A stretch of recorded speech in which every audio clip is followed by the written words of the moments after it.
Hello, welcome back to Billy Ho Sports. We're going to polish off the Delmar coverage this weekend. Of course, the Pacific Classic is the feature.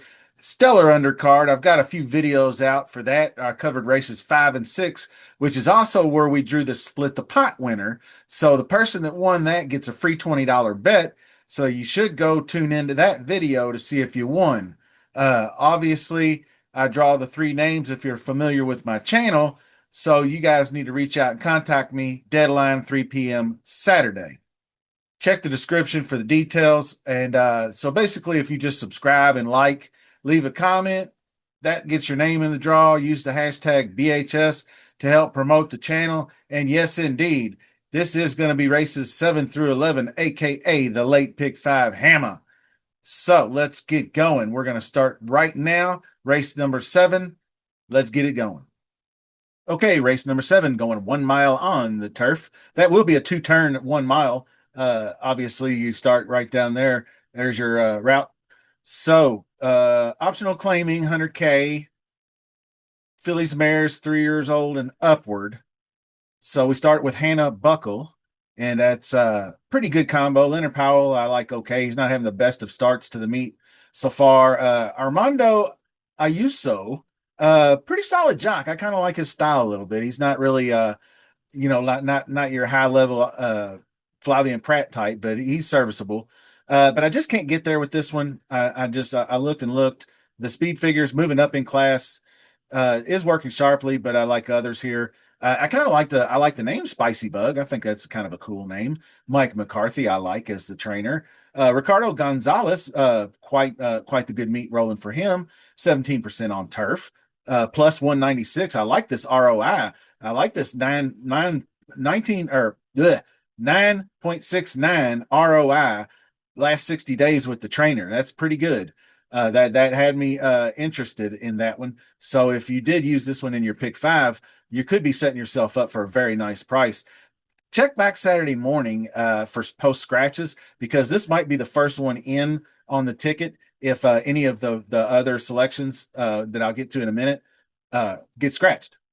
Number 3, Royal Charter, will not be one of those, beaten by several that are in this field. You can see all here. And that's, if you ever wanted to know that, just a little handicapping Brisnet 101. In the bold is horses that are in this race. The other one is like when you see them italicized like that, it means they won their next race. So like this was kind of a key race for them down here. I mean, didn't really pay off the way they would have wanted it, but you can see the second and third place horses both won their next race, and that typically means you ran in a good competitive race. But not going to get there on this one. Johnny V does get the mount, but just too many middling figures. You can see the 0 for 3 at Delmar and 3 for 15 lifetime on turf, but you have to go all the way back to at last April 2024 before you see a win. So pass. And this is Vibes. This is Peter Urton. Flavian Pratt, obviously going to be first in prime power, probably first in your betting favorites. So back-to-back second places, Mikey Smith and Hector Barrios, lost by just a neck and a half length. So two different pace scenarios too. I like when a horse can still do the same thing under two different scenarios. You got a slower mile and a 16th going 23:48, and she gets there and closes to a neck, and then comes back. That was actually a stakes race, and then comes back for 80K here and runs after a plus 12 plus 10 and still got to second. So those two are pretty good indicators. But I believe the second that he lost by half a length was a 50-1 long shot. I looked on there. Baltic Fire paid $116 to win that race. So, that had to have been a disappointing, tough break. So the jockey upgrade, Urton's pretty serious about this. I'd say you better probably include the 4 horse in your pick 5 ticket. And then you got number 5, Sneaker. Strung together a pretty good 2025. Just ran this distance, was denied by the wire-to-wire winner. I like that Kimura's on it for the 3rd time. You can see the win, the second by half length, so he should be well versed in going a mile again. So that's what we want to see: distance and consistency. Back-to-back state bred stakes company too. So probably similar company. I like the Sire Oscar performance, so the 5 is going to be in there as well. Sneaker. And then you have Run a Mile in My Shoes, and that's Jeff Mullins. Gotta love Juan Hernandez. He's just the California kid when it comes to Delmar and Santa Anita.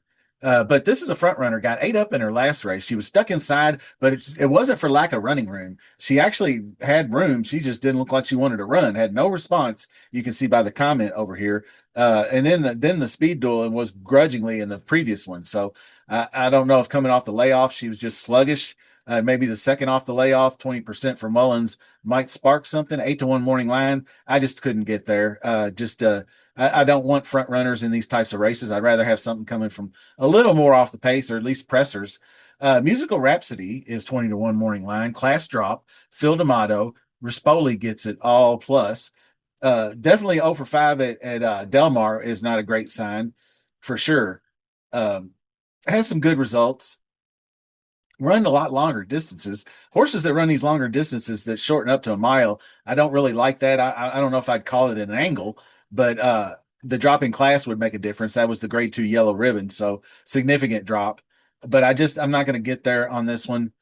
Probably pay for it. Third in prime power. 20-1 morning line looks pretty damn juicy. So we're going to go with Ken Johnny, and that's 10-1 morning line, and that's Mark Glatt, Antonio Frigiu. This one's dropping in class as well. Couple of poor results, but it was a grade 1 gamely. Previous to that, excuse me, seven back-to-back seventh place finishes and didn't really look to bust a great. Definitely shortening up in distance, going a mile right here, had a really good result. So I think maybe that does spark my interest. Had some trip trouble. Whenever I see like bit slow, hit gate, troubled trip, brush start, all this stuff eased. No, that was not good. No response, obviously, but that was just going a marathon. So now cutting back to a more manageable, although the average win distance lines up for it. So I'm not really sure what to think about this one just yet. But I think I might take a shot just because I like the connections. I like the jockey. I did like the improvement. And I think maybe the cut back in distance and the drop in class might be what this one needs. So let's see what we got for number 9. That's Granny Bougie. And do love the name, dropping back to a better company to compete against. Also stretching out the 2 turns, not the jock I would choose, but maybe Giovanni Franco can do something with her. She just hasn't produced since the win going 6 furlongs, so hasn't been further than 5.5, 6. I don't like that. I don't like the stretch to 8 coming from here, so I'm going to pass on Granny Bougie. Violetta M is 4-1 getting Lasix for his USA debut. 19 out of 22 right here in the money. 9 wins and 22 turf starts. Obviously Argentina, but a lot of 1 mile races in there with some good results. And just versus their stakes company, which is probably similar to this. The first Lasix should help. But I don't know about I looked up and saw Marco Polo is all I saw there. Marcelo Polanco. And then you have Hector Barrios, which drawn Hector Barrios is a pretty good move there. So I think this one can hit the board, but hasn't raced since last December. So that's a little bit outside of my flood zone. So I can't go there. Not going to get there with Candy Bar. Not a big Tyler Bays fan. Poor trainer record for second starts. Outside post is not that good. B team jock, like I said, did run pretty well after picking up Hess got him, but fell out down the stretch there. Just going to play the percentages and say that all these negatives don't add to a positive. 0% wins, 11 starts on the second start with the trainer. So that's enough of a sample size to convince me. But that's all I have for that race. And I'm going 4, 5, 7, 8. So I am going to include that 8. Let's just recap real quick and see. Of course, these are the 2 chalky ones, 4 and 5. And then I went with the 7. I did use the 7. Okay. I was wondering because I thought the connections, D'Amato and Rispoli, and all these good, best turf speed and just class. Sometimes class sells when it comes to this kind of stuff. So I do like Rispoli behind the mount. I like the closing ability. I think maybe the shorter distance could provide dividends if Rispoli can get this horse rolling. So we'll see what she's got. I'm just taking a chance adding an extra one in, as well as Kenjani at 10-1. Just the connections, Glatt and Friesiu, D'Amato, Rispoli. I just like those connections. And sometimes jockey trainers good enough to get it done. So 4, 5, 7, 8 leg one, race number 8, 6 furlongs on the dirt. Uh, and we are going to get going. This is a maiden 100K California state bred race, fillies 2 year olds. This is a tough race. I'm not big on 2 year olds anyway. And I generally, as a rule of thumb in these types of races, is I just fade first time starters just on the general principle of percentage of times that a first time starter is going to go out and win their first race. It can't be 10%. If that, if somebody has a 10% first time starter record, then that's not terribly bad. I was wondering if I could get to one. I'll see if I can find it for you. But anyway, I'm not Vanilla Sky. Blinkers on for Glatt. Inside rail trip, not really good. Looking to improve the next out, but I think with post position one, I just like to play percentages on stuff. So poor first post win percentage is enough to push me off. Number 2 cashed looks pretty good. Couple of races under their belt. Ran on the dirt the first time out, a distant second, going 4.5. A little bit of a late effort there, but picks up Doug O'Neill for the next time out, and a marked improvement on the speed figure. Jumps up to an 81, going 5.5 on the dirt, and a consistent across the board run. Only lost by 3 lengths. Did lose second, and we'll get to Miss Kona in a second because I did watch that race replay. So this one ran pretty steady Eddie around the course. So maybe an improvement. Got a gate work here coming in August 24th. So could see some improvement. Rispoli gets the second crack at it. So I like this one. Cecilia Street, the 3 horse, beat by 8. Poor first time blinkers, never close. 30-1 in that race. That's all enough to push me to Danzin Daisy. Danzin Daisy is a good first effort on the turf. She was pretty well bet, so well bet here too, probably coming up from the turf to dirt, and really not too bad. 15% on that. A maiden special weight, 20% guy. So pretty good. Not off to the best of starts, but this one's worth a look. She was pretty decent down the stretch. Willing inside, tipped out, and that was on the turf. So if she can move forward, going to the dirt, that puts her in the mix. And here's Miss Kona, probably your morning line favorite. I really talked her up when I was kind of just doing my handicapping before I saw that she was like the morning line favorite. But anyway, really good close. She had a poor break. It doesn't say it here, but I watched it. She broke poorly and actually got behind. You can see she's 14, 15 lengths dead last, or maybe ninth of 10. But she made a rally down the stretch that got her to second. And I think she's got a chance to do it again if Friesiu can come back and time it better and maybe not have her so far back. If she can break better, she's going to be in better position. So I feel really good. Nice win pick there. Number 6, God bless her. Like I said, fading these first time starters. But you can see 13% is probably not a terrible record for a trainer on first time starters. But you really have to be just to have the right trip and everything go right for you. So I'm fading Lady K Westfall. I'm fading as well, like she did to 5th by 10 lengths, going 5 furlongs in the debut. She was up close 2 to 3 wide and then faded badly. So I think I'm going to have to pass on that. I did like this 3 furlong bullet in 34-1 from the gate, 1 out of 28. That's a significant work. So I don't know if that's just that was gearing up to this race, or that's gearing up to this race. So maybe she pops. I don't know, but I just Louis Mendez, not in the connections. Franco, no thanks. Shady Stripes, definitely worth considering a second and a third. This is a dirt to turf, back to dirt. 14% there, beaten favorite, 28% for Jeff Bond. 1 win and 15 starts, so he's really off to a sluggish start. So he needs some help here. I'd be surprised, but not shocked if she ran well. But I am going to stand against here. So Jacqueline Lucas, first time starter, passing on that. Mustang Nikki, 12-1 morning line odds, sired by the great Knicks Go by Painter, or out of Painter, I should say. Uh, anyway, 70, 77, not super impressive, but definitely against some strong company. You had a winner, second place winner next out there. I just like the setup for this. I'm going to blindly back this progeny because Nick's Go was so good, and the Vision of Justice is by Into Mischief. So that one is kind of like a early speed type influence as well. So going 6 furlongs here, I feel like from a mile to the classic distance was Nick's Go's jam, but this one I'm just going to use because I like a Uso as well. He's pretty good. So I'm going 4, 5, 10. So I'm going to use the 10 for some value, and then I guess the two chalky ones, the 4 and the 5. So Miss Kona and Dancing Daisy. So that will do it for leg two.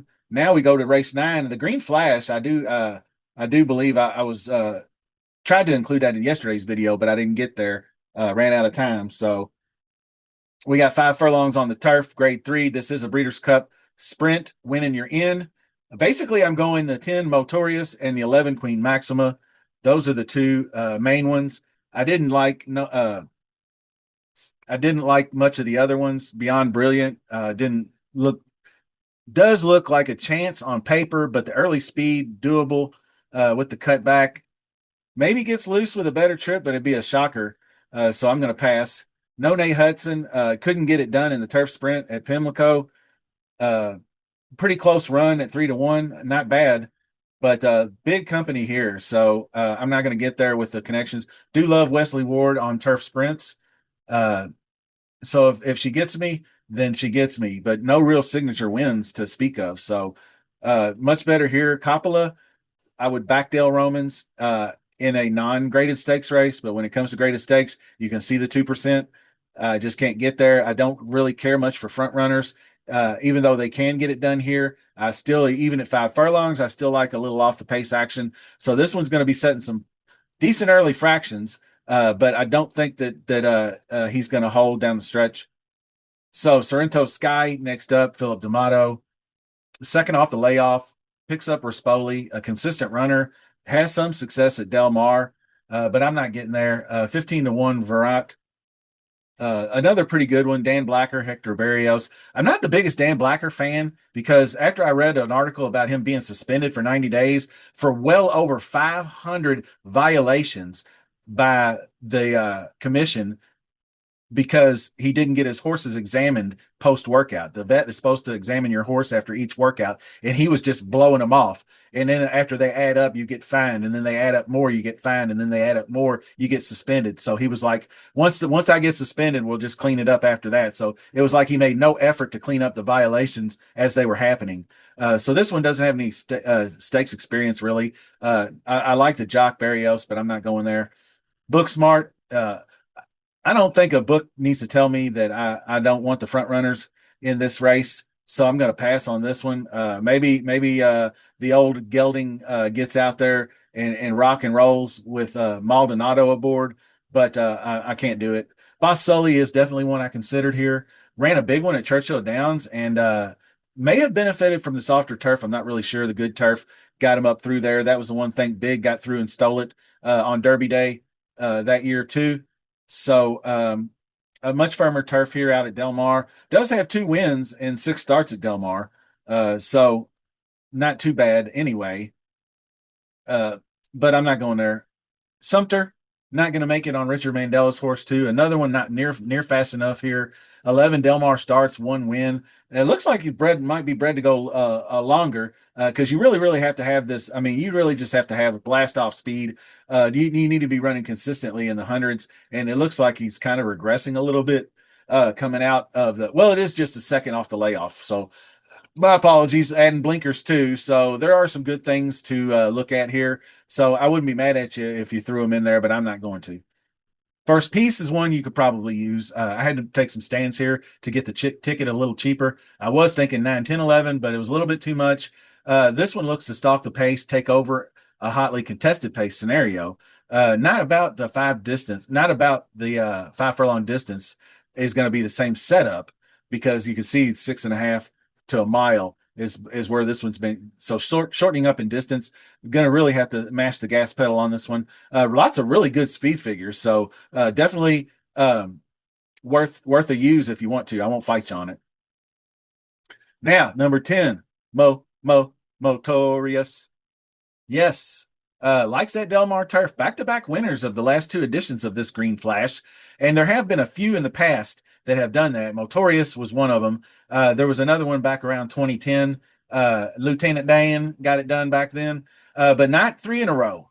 So somebody beat Lieutenant Dan on the third time. Motorious, uh, uh, I believe that was Motorious was the one that knocked him off. California Flag was the other one back in 2010. So Lieutenant Dan actually won it back to back before Motorious knocked him off, then won back to back. So who's going to knock off Motorious? Probably going to be the 11 Queen Maxima. Really good looking horse here. You can see these heavy big time speed figures for a presser, and just these consistent hundreds, and with the 90s coming home, really strong one. So it's going to be like if I did my selections, I think I'll key box the 10 Motorious, just because I think he'll at least hit the board, and then use the 11 Queen Maxima, and 149 underneath.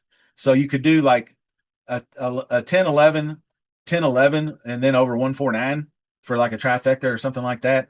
But definitely going to use 10 and 11 for the ticket. So that brings us to the final leg. And no, wait a minute. That's going to be race number 10, is not the final leg. This is the most important race of the day. So this is the one I will tell you now that you need to single, most likely, because you can't use multiple horses that are all going to be like 3-1, 5-2, and or probably 8-5, 5-2, and 4-1 at worst. Journalism is 9-5 morning line, but I think journalism gets an uptick. He does get a bit of weight relief as the 3-year-old coming in at 118 gets a 6-pound cushion from the rest of them, but I don't think that's going to matter with Nisos. I know if you watch the video, I believe I chose Fierceness as my first choice to win on the early leans, but I think I'm going to start hammering more toward Nisos.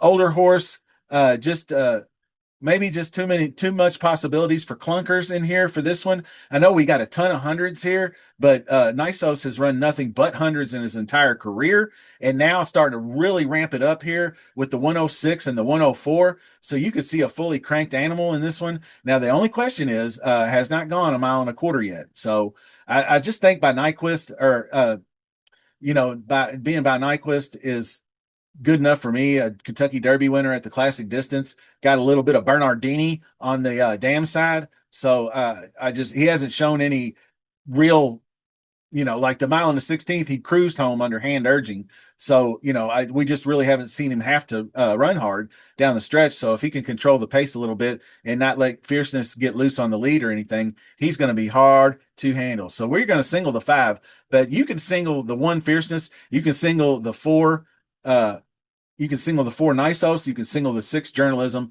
I wouldn't recommend going anywhere outside of those 3, or you can use all 3 and take your chances. But I feel like that's negative EV. So we're going to go to race number 11 and finish this thing out and get out of here. And race number 11 is it's the Delmar Handicap. This is a mile and 3/8. This is a good race to finish up with. Balnikov, 4th in the Eddie Reed, ran 3rd here last year, lost by just a neck. I think the field's tougher this time around. Might be a good value to hit the board. 2nd off the layoff, got a jockey upgrade. So lots of things that I like here. Closer hadn't really had much of a pace setup either in any of these last several races. So maybe this one gets a contested pace and can close it like this here. I mean, the obviously the Pegasus World Cup Invitational was just a nightmare for a lot of horses with that pace. He just got ran out of the gym, so to speak. But you could see this 105 has been his best race. So maybe that race is repeatable, going a mile and a half. Now just cutting it not quite that far. Mile and 3/8 had that Delmar missed by a neck. So adios Cole. Some might mention it for a long shot play, but I'm not getting there. It's just too many things that I don't like. Distance a question mark. 6.3 average win distance, and now trying to go 11 furlongs. So I don't think so. Nitty, good closer, back-to-back wins. Can't go wrong with that. Graded stakes victory. Going a mile and 3/4 at Santa Anita. track that pace from six lengths back. And then when they hit the turn, I just the little swag by Ayuso, he twirled the crop a couple of different times, just kind of like he knew he had the horse, and it was only a matter of time before he ran by.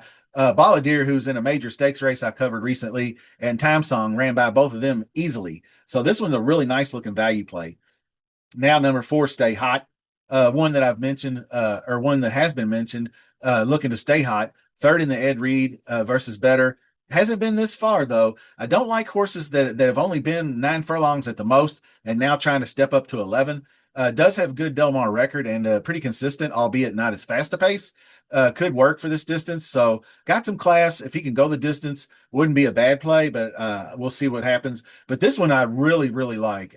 Titlian and finished fifth in the Shoemaker Mile, only a length and a half off of that grade one effort. Has wins in the back going 10 furlongs, mile and a quarter, 12 furlongs, mile and a half at Santa Anita down here, back to back graded stakes victories. So tried to come back maybe a little too soon, May 3rd to May 26th, tried the Shoemaker Mile. Maybe that was just asking a little too much. I like that they gave him a nice long vacation, 3 months off, coming in fresh. Sheriff's uh, Barrios back on. Honey Nut Barrios is getting it done. He's definitely ridden this animal the most out of everybody, as you can see. So I like this as actually an upset winner. 5-1 morning line's pretty good value. Mondego is not going to get there for me, 20-1. And I know it did just win going this distance and surface a month ago, but great closing kick too after the snail's pace. So pretty good breeding, 8.6, 9.3 for this distance. Lope de Vega, 1.91. So definitely well bred. So I'm not really sure what to think here. Could pop, maybe use it in exotics.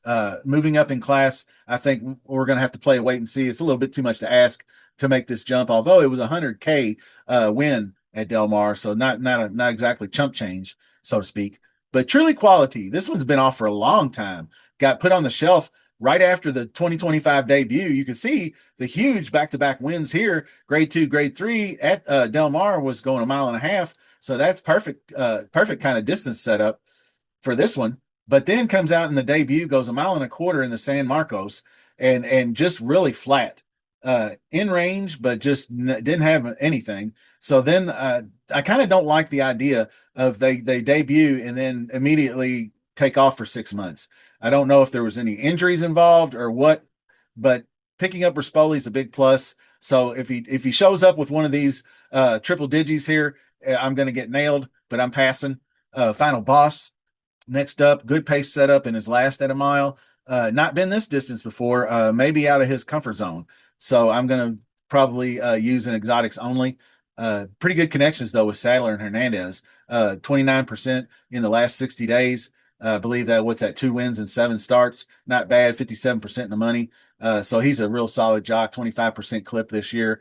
He's just he just wins one out of every 4 races he rides in California. He's really just an amazingly consistent jockey that doesn't get near enough cred, probably because he doesn't venture away from California very often. So now we go to Endlessly, a horse I liked way back on the Derby Trail last year. The Jeff Ruby winner and the El Camino back to back in 2024, coming into Derby 150. Obviously, I thought she was going to be preparing for turf eventually, and the Derby was just screw it, let's try, and obviously didn't work out. So the first turf affair, not good. Second turf affair, not good. Tried the Manhattan, not good. Well, maybe we need to drop him in class.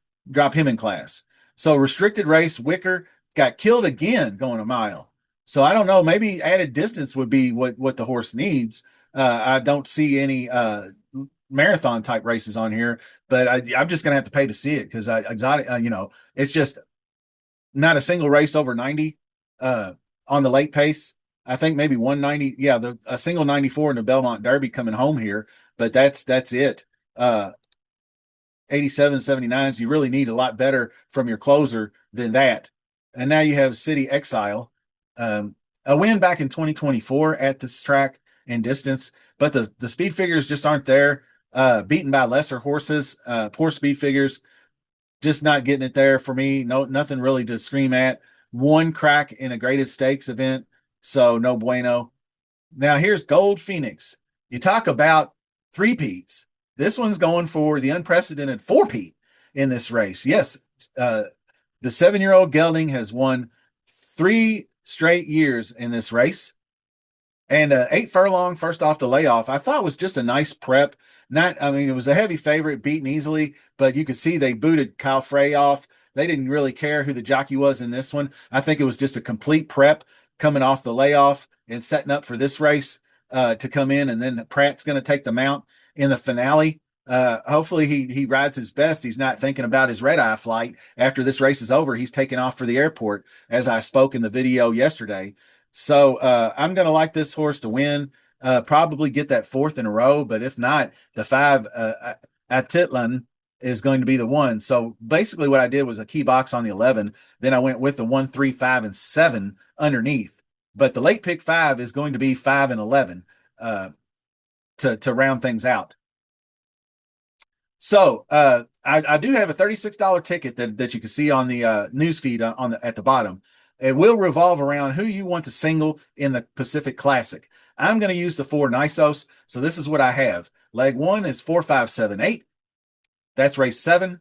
Race 8 is 4, 5, 10. Race 9, 10, 11. Race 10 is the 4 Nisos. Then we just talked about race 11. We're going the 5 and 11. That is going to be a $36.50 ticket. So you can use the 1, you can use the 6, you can use the 4 in that slot. Either way you want to go, but that's what I got. Check back Saturday morning for post-scratch adjustments, most definitely. Split the pot winners. Hit me up via email. If you want to claim that $20 bet, go watch the video from yesterday. Races 5 and 6 for Delmar. That's where we spun the wheel. Wish you the very best of luck this weekend. I need some extra cash to pay for vehicle repairs next week, so let's win some money. Best of luck. See you soon.